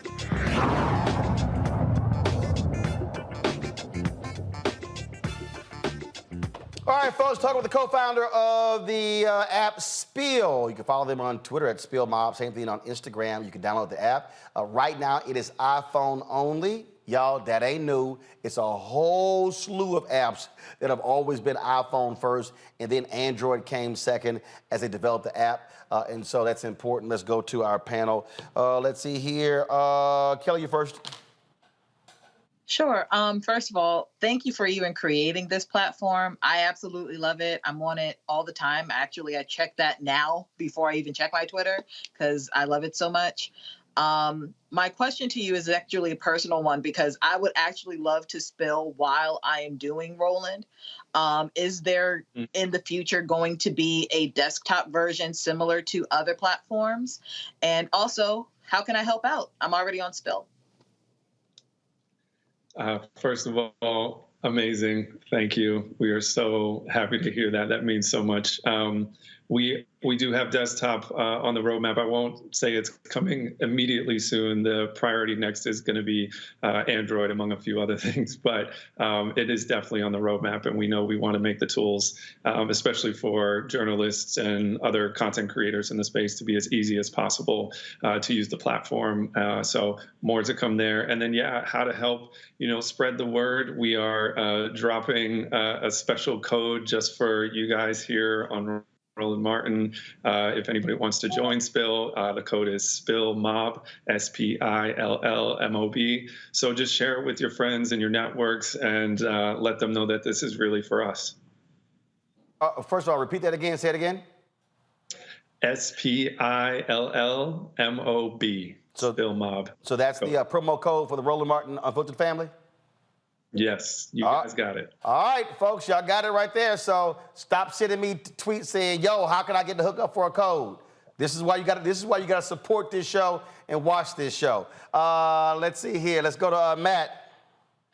So first, Fonz, congratulations. This is extraordinary. I'm super happy for you, and it sounds like y'all have done everything you could possibly do to make an extraordinary platform. But to that end, I actually had a question for you about less about the platform and more about your venture capital kind of progress. So what advice would you have for other Black creators who want to create things but maybe don't know how to go through the VC process? What did you find in terms of best practices to really optimize that process? It's a great question. This is my first venture-backed startup, so I had a lot of the same questions when we began, and I think it really does underscore the importance of Black-owned media networks so that we can tap into the incredible emerging Black tech community. We're happy to share some information. In fact, if you guys pop on Spill, we'll share some of this after the show. But yeah, I reached out. I was just fortunate enough to be in the circles, having joined Twitter. I would have known no one in the venture space, but I reached out to other Black employees at Twitter, and I was just like, how do we do this? And my co-founder has an incredible amount of experience in fundraising, and that was really how we began. But it really underscores the importance of these networks that if you don't ask, and we're available again on Spill, you can hit us up. You will never know, and we need to distribute this information amongst our community. But there are incredible funds out there. I want to shout out Mac Venture Capital, our lead investor, who it's Black owned. They support macro films as well. There's an incredible network of, again, Black owned firms or, Black VCs who are out there and looking for us. And if I can, offer any advice just for people thinking about starting something or building something, do it. Just do it. The only difference between you and anybody else you've seen out there is audacity. That's the one message I would love to pass along, because that's how we got here. All right, then. Michael. Yes. Hey, Alfonso, this is fantastic, and I'm trying to sign up right now. Now, did you say that this is only for iPhone users? Because it's in my Google Play Store. Is it available on Android? It is not. So thank you for calling that out. Okay. There are some imposters out there. So just so everybody knows, we are not on Android yet. We're working on getting that taken down. But yes, just for iPhone only right now. But we will have Android as soon as we can get it out. Okay, so very quickly, I have 1 million followers on my fan page and 66,000 subscribers on my YouTube channel. If I were to buy an iPhone, are there easy ways that I could market and bring those subscribers over to Spiel? It's a great question. Yeah, for right now, we're actually working on a QR code that anybody who can zap it. So when you create your profile on Spill, this is to come. But if you just post that QR code, anybody can join Spill and automatically follow you. That's something coming down the pike that we're working on. So more to come in that realm. We know that's a priority for everyone who's trying to migrate their audiences over. But I would venture, based on the growth that we've seen over the last weekend, there might be a lot of people who already know you over there. Right. Yeah, the African History Network. Okay, we'll talk. I'll get your number from Roland. We'll talk. So in terms of, and again, the reason we have this Tech Talk segment where we feature African Americans who own technology platforms is to introduce folks to many folks who don't even realize some of these things exist. And the thing that I'm always talking about is a lot of people just really have no idea, no clue what it means to actually launch a business, to build a business. Pre-COVID, there were 2.6 million Black-owned businesses in America. 2.5 million had one employee. And so the reality is only 100,000 of our Black-owned businesses have one employee. And so just talk about why it's critically important for you to temper expectations, also to temper the urge to grow, to ensure that You don't blow up. You aren't great for 3-6 months, and then all of a sudden you're out of business because you ain't got no money. 100%. For context, again, 8 months ago, I was fired. I didn't have a job. And I think a lot of people in tech and just broader, corporate America have been going through this, all year. And it's been incredibly, it was incredibly risky to even consider taking on a venture like this, especially with not having, personally a proven track record in starting companies from the beginning. And what we've accomplished to raise $3.2 million to have built a beautiful platform that works and is, unlike any other social experience I believe that has ever existed before, to be #1 in the Apple App Store in the social applications section, ahead of WhatsApp, ahead of Facebook, and to be mentioned in the same, as a competitor already to a $1 trillion company's new product, it's just remarkable. And at the same time, we are a small team. We are just getting started, and we have a lot more to build to make sure that our vision becomes the reality that we've laid out and that everyone can enjoy. So we are not actually chasing massive growth at this moment. We want to continue to welcome, people who are willing to join the community on Spill and help us test and help us make it better. But you haven't even seen anything yet. We got a whole bunch of stuff coming when we get more towards our general launch, which is not too far off. But yeah, you're exactly right. Platforms come and go every single day. We are building Spill for the next 20 years and beyond. So we're not going to rush it at the expense of the experience of the product. We'll ask, how long do you anticipate being in beta mode? I'd say, I will never, it's tempting to give concrete dates. We're not going to do that. I learned the hard way earlier this year. I would say we're going to be in beta mode as long as we need to be in beta mode. And we are going to be, but we're moving as fast as we possibly can, of course. We are, to have built the platform that we have to even be in beta in less than 5 months is truly remarkable. So expect, stay tuned with us, stay close. You've got the code, build with us, and we'll have, I'm sure, a lot of exciting announcements to come later this year.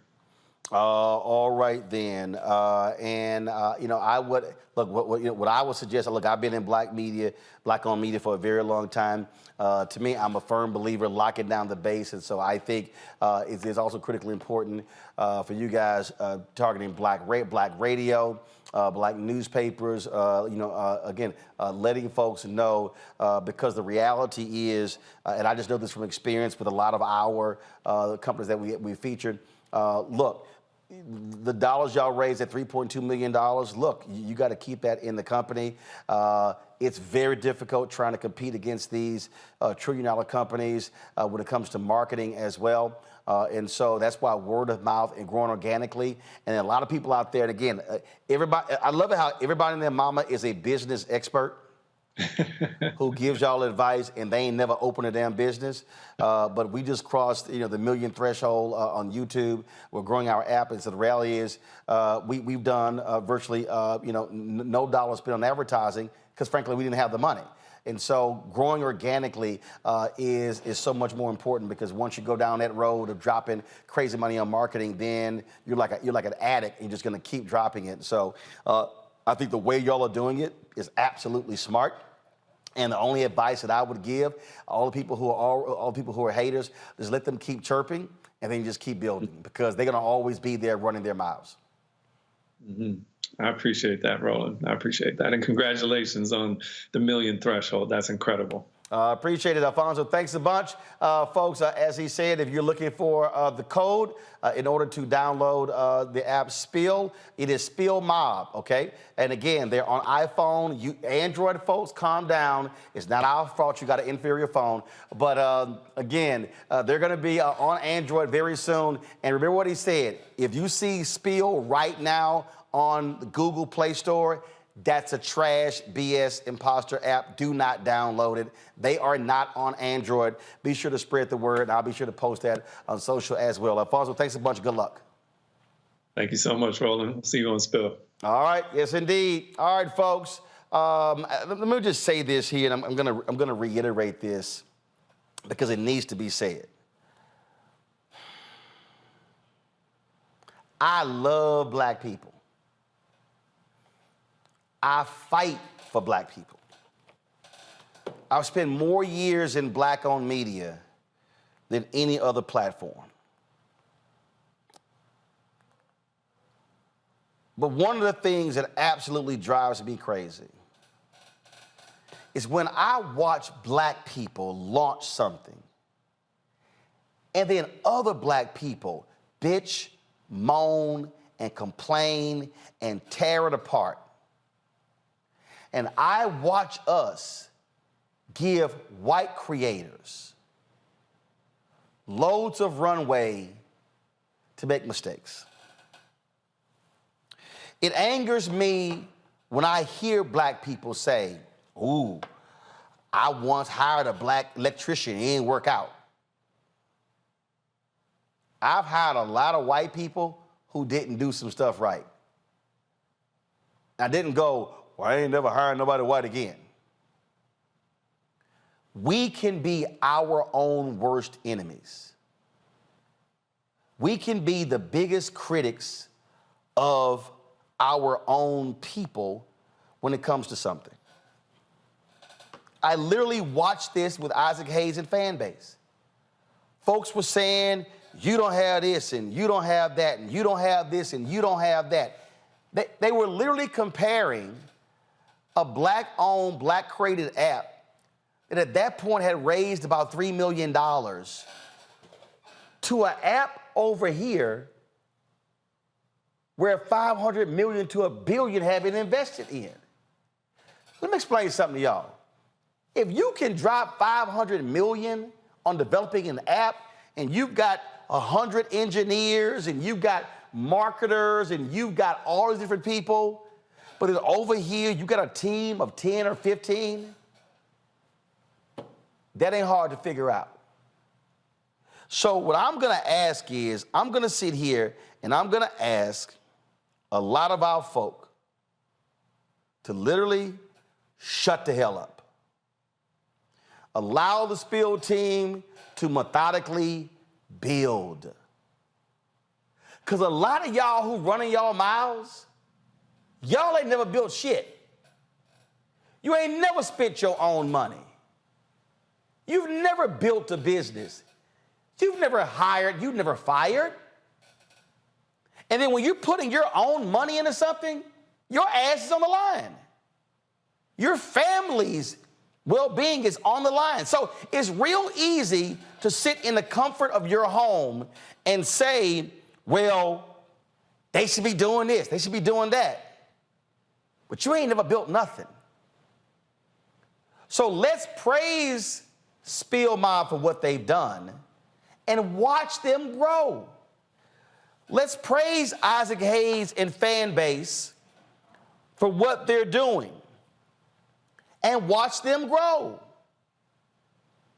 And let's give them the same runway to be able to make mistakes and correct them as we did Facebook, as we did Twitter, as we did Vine, as we did Snapchat, as we did TikTok, as we did Instagram, as we did Clubhouse, and as we did LinkedIn, and I can go on and on and on and name you all of these apps and tech companies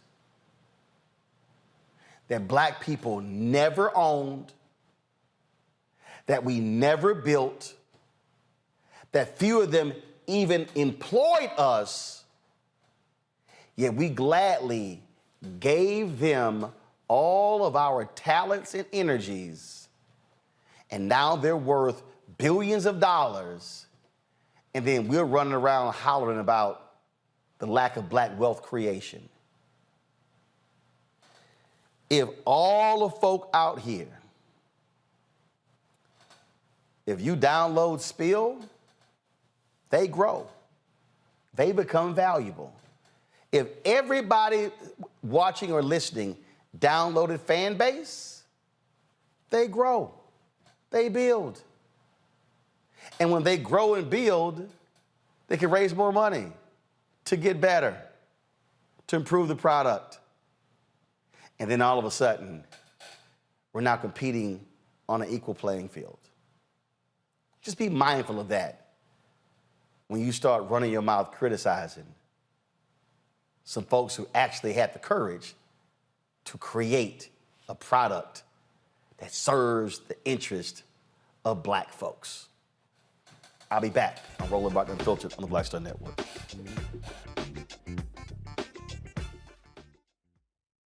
When you talk about blackness and what happens in black culture, we're about covering these things that matter to us, speaking to our issues and concerns. This is a genuine people-powered movement. There's a lot of stuff that we're not getting. You get it, and you spread the word. We wish to plead our own cause.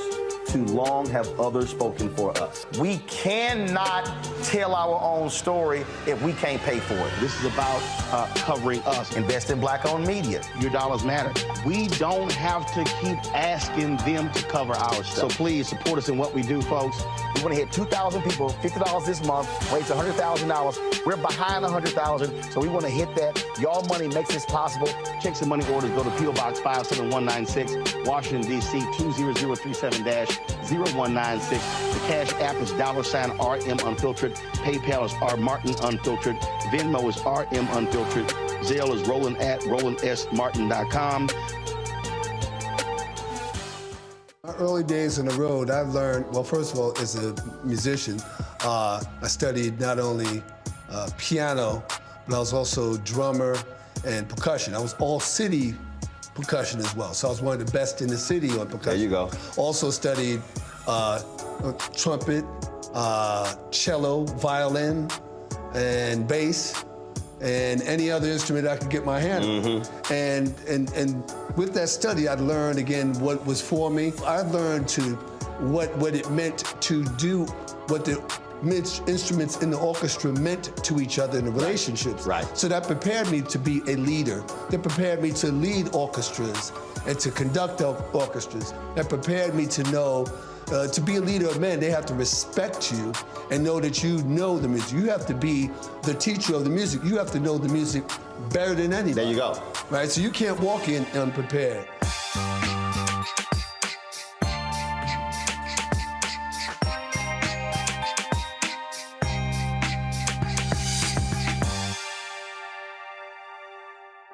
I am Tommy Davidson. I play Oscar on Proud Family, Louder and Prouder. Right now, I'm rolling with Roland Martin, unfiltered, uncut, unplugged, and undamn believable. You hear me?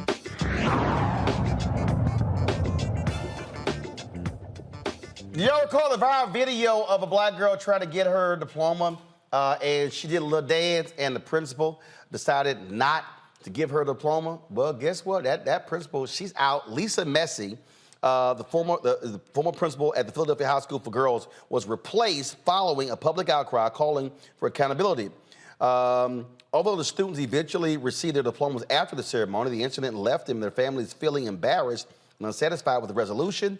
After the incident, the Philadelphia High School for Girls temporarily appointed Janice Butler as the substitute principal. It remains unclear whether Lisa Messi will return to the school. Good, Kelly. That's exactly what the hell should happen. I'm sick of these dumbass principals and these college presidents and other people acting a fool because somebody does a little dance. Yeah, it's graduation. Just stay your ass there, give them their 10 seconds, 15 seconds, and say, appreciate, thank you much, move along. Exactly. And it kind of takes away from the point of a graduation, which is supposed to be celebratory. It's supposed to be jubilant. And again, it kind of goes back to my point regarding the Tulsa Race Massacre and these kids who really are the most free generation that we've ever had. They are the freest as far as thought, as far as culture, as far as autonomy. And for you to basically cultivate these children to think for themselves and think critically and basically be like, you can do whatever you want to do. And then they finally do what they want to do. And then you punish them for it. It's incredibly disingenuous as a principal, as an adult in general, to stifle that child's life and that child's light. especially for ceremonies such as graduation. So, yeah, good riddance, because clearly that principal didn't get it. They drive me crazy with this, Matt. We had one video that we showed where they actually had cops at the graduation snatching folks for celebrating. That's stupid. I mean, it's stupid. People should be able to enjoy it. It's a momentous occasion in their lives, you know, and honestly, it's not like anybody's going to remember if they violated decorum, and all of that is really, to use the term, gatekeeping. I mean, it's this idea that you can't even express joy, happiness, pride in your accomplishment unless you do it in the way that we prescribe and that we sanction, and that's stupid. So, I mean, it's dumb. This principal should not have wasted her time on this, and she's gone for a good reason. And I hate that this kind of thing happens. I think people should be able to enjoy themselves. I mean, when my kids graduate, I'm going to be there with an air horn. Mark my words. Look, now I'm gonna show you this here, Michael. So, first of all, it came from a personal video on YouTube. So I'm gonna need my Grambling people to do me a favor. I'm gonna need y'all to get me a real quality copy of the commencement speech I gave at Grambling 12 years ago. I got the audio version, but I need the video version. But this is the cell phone video that was shot by somebody who was in the audience. And so let me tell you what happened, Michael. So the then president, he comes up and he first of all he says that, you know, graduation is a solemn occasion. And then they give the whole speech asking people, you know, not to, you know, make lots of noise and withhold your applause and, you know, all that stuff that they, you know, always do at graduation, which makes no sense to me. And by the way, I hate pomp and circumstance. I'm like, can y'all jazz that sucker up, please? In fact, when I did the Lamont Owen graduation, the brother was playing the piano. I said, hey, can you blacken that up? I need you to put some stank on that pomp and circumstance. He did. So I'm trying to sit and play this video. Are we having a problem with Wi-Fi in here?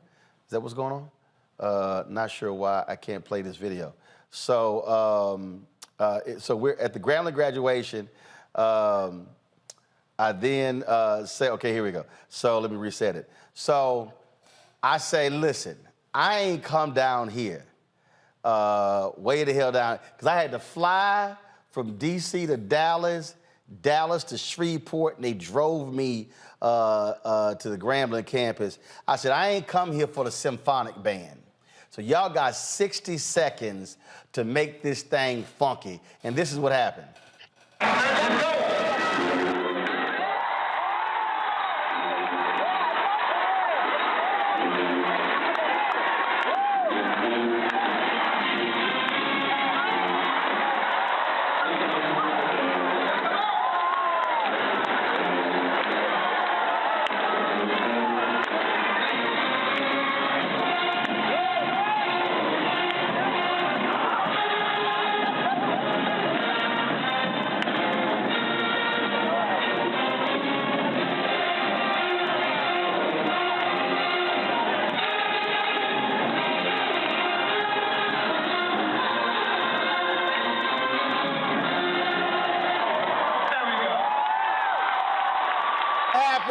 Michael, I was like, y'all got to make this thing funky.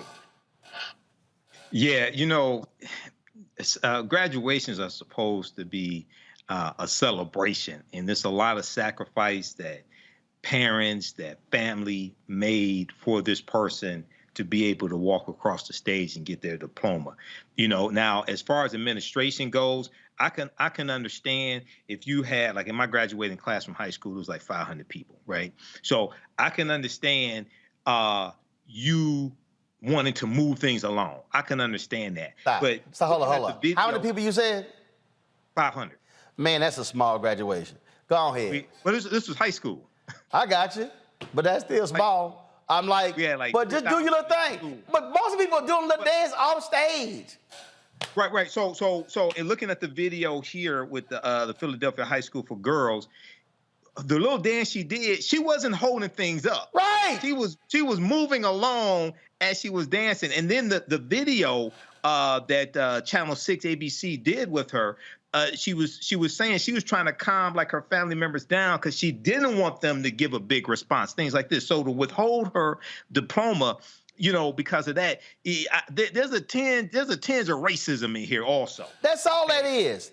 That's all that is. It's just, I mean, but it's not even. But Lord, like she didn't slow nobody down. Exactly. She did just a little thing, and that's just.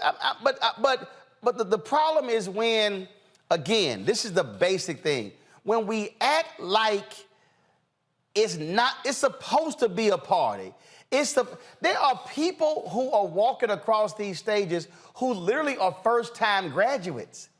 Yes. They first-time graduates. And I can't stand, listen, somebody put in the chat, they said Roland just took over graduation. Listen, my ass, the speaker, I got commencement speaker rights. And so, what gets me is when people don't understand the moment. 8 years ago, I did South Carolina State graduation. Now, they were going through some issues, some financial issues, all kind of stuff. Man, the dude who was with the alumni, his ass gave one of the most soul-depressing speeches I have ever. I turned to them. Y'all think I'm lying. Y'all know the show Unfiltered, my ass Unfiltered. I said, who let his ass speak before me? I said, man, this is a graduation. I said, this man just threw a whole wet blanket over this joint. Well, so when I got up there, same thing. I said, hey, this is a celebration. This is a graduation. Same thing. South Carolina State, I'm gonna need y'all to send me a quality copy. I wish these people would send me these videos because I'm tired of these bad cell phone videos, especially when they shooting vertical, not horizontal. But here was somebody, look, I told them to the South Carolina State band, hey, it's graduation. These folks went broke making sure these kids come through school. Let's rock this joint. I said, graduates, y'all ain't got to sit here and being all bougie and sedity. Nah, let's go and enjoy graduation. Go to iPad. Hey, come on, hey! That's it! Yeah! Hey! Get it, boy!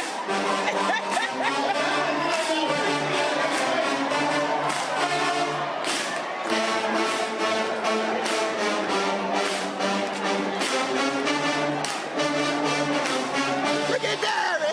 Look at Derry! Look at Derry!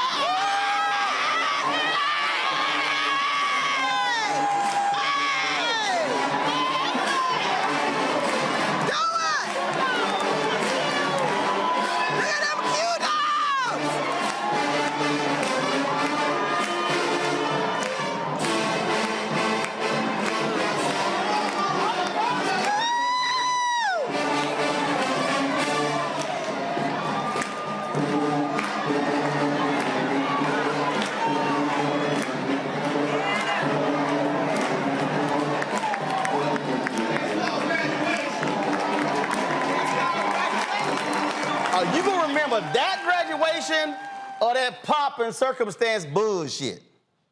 You know, Roland, this is like the difference between the black church and the white church. Right. And black church service and white church service. This is like the difference between those as well. You know, we bring that African spirituality, we bring that Africanness to it. So, yeah, you know, and if you make graduation boring, you would turn other people off from wanting to go to school, possibly, because you have to be enthusiastic about this. So, yeah, you know, more power to them. They just need more Sigmas out there. The Sigmas probably already graduated, though. They just needed some more Sigmas out there, though. But, you know, probably the Sigmas already graduated. You know, those are the ones left behind. Oh, shout out to Cass Technical High School. I meant to say. Oh, damn. Even the look on Kelly's face right now and say, did he just say that bullshit? The look on her face like. Kelly's wearing blue. She knew it was coming. Kelly ain't wearing y'all blue. She knew. Kelly, go ahead. Kelly, go ahead, because Mike, I don't know what the hell he think he doing. I was, listen, it's 8:05. I was just like, don't start nothing.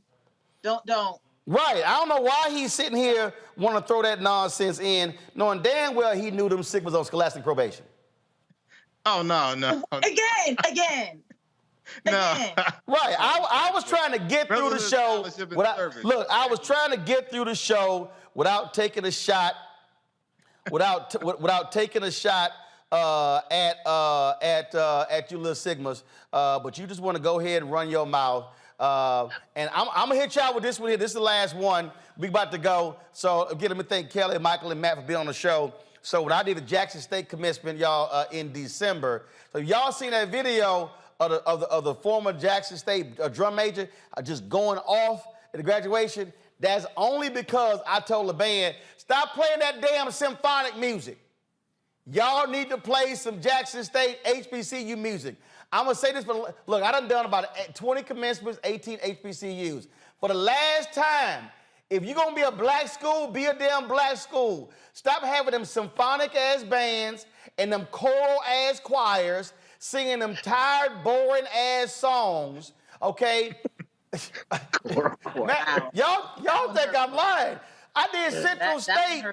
What'd you say, Kelly? I was like, I was part of those choirs, but it's fine. That's fine. Look, I give y'all one damn choral song, okay? But damn it, if you're gonna be at a black graduation, you better sing a gospel song. A gospel song we know. We did. Sing something black. We did. All right? How you go through 4, 5, 6 years and you holler, I'm a HBCU, and then you say have like a white graduation? Enough of that. Sing the Black National Anthem. James Enough of that. I did sing that. Man, by the way, I was the soloist for that. He was a Sigma man, by the way. What'd you say, Matt? When I graduated from Howard, we came into African drums. It was magnificent. So that's what how I'm saying. I'm just saying. I shouldn't have to be the commencement speaker to say blacking this shit up. But the Jackson State band, and look, I was in a symphonic band in junior high, but graduation is a party. So for all y'all principals with a stick up your behind, and you college presidents, and you college provosts, I need y'all to sit your asses down and realize graduation ain't about you. It's about celebration of the graduates and the families. So I'm glad this principal is gone. And again, this was at Jackson State when I told the band, yo, let's get this thing lit before I speak. And my man got it going.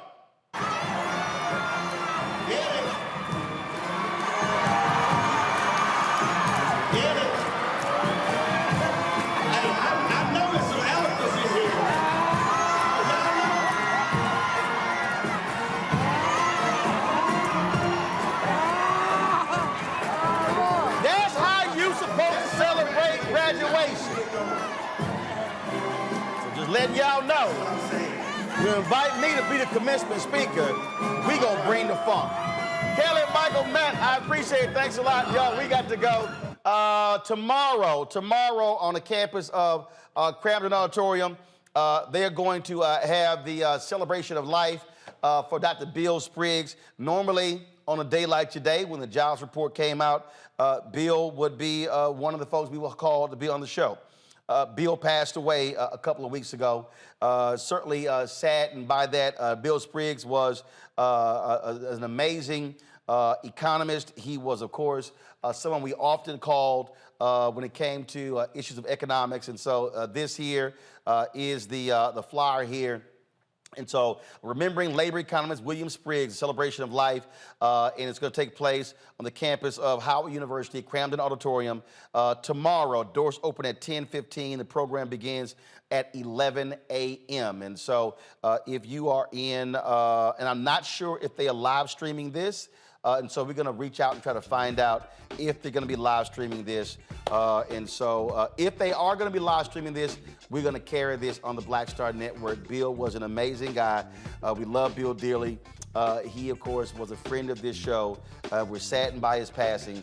And so the celebration of life will take place tomorrow. Folks, that is it. Y'all take care. Have a good one. I'll see you next week on Roland Martin Unfiltered. Holla!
Black Star Network is here. Oh, no punches! I'm real revolutionary right now. Support this man, Black Media. He makes sure that our stories are told. Thank you for being the voice of Black America, Roland. Stay black. I love y'all. All momentum we have now, we have to keep this going. The video looks phenomenal. See, there's a difference between Black Star Network and Black-owned media and something like CNN. You can't be Black-owned media and be scared. It's time to be smart. Bring your eyeballs home. You dig? Pull up a chair, take your seat. The Black Tape with me, Dr. Greg Carr, here on the Black Star Network. Every week, we'll take a deeper dive into the world we're living in. Join the conversation only on the Black Star Network. Hi, I'm Dr. Jackie Hood Martin, and I have a question for you. Ever feel as if your life is teetering and the weight and pressure of the world is consistently on your shoulders? Well, let me tell you, living a balanced life isn't easy. Join me each Tuesday on Black Star Network for A Balanced Life with Dr. Jackie. We're all impacted by the culture, whether we know it or not. From politics to music and entertainment, it's a huge part of our lives, and we're going to talk about it every day right here on The Culture with me, Faraji Muhammad, only on the Black Star Network. I'm Deborah Owens, America's Wealth Coach, and my new show, Get Wealthy, focuses on the things that your financial advisor and bank isn't telling you, but you absolutely need to know. So watch Get Wealthy on the Black Star Network.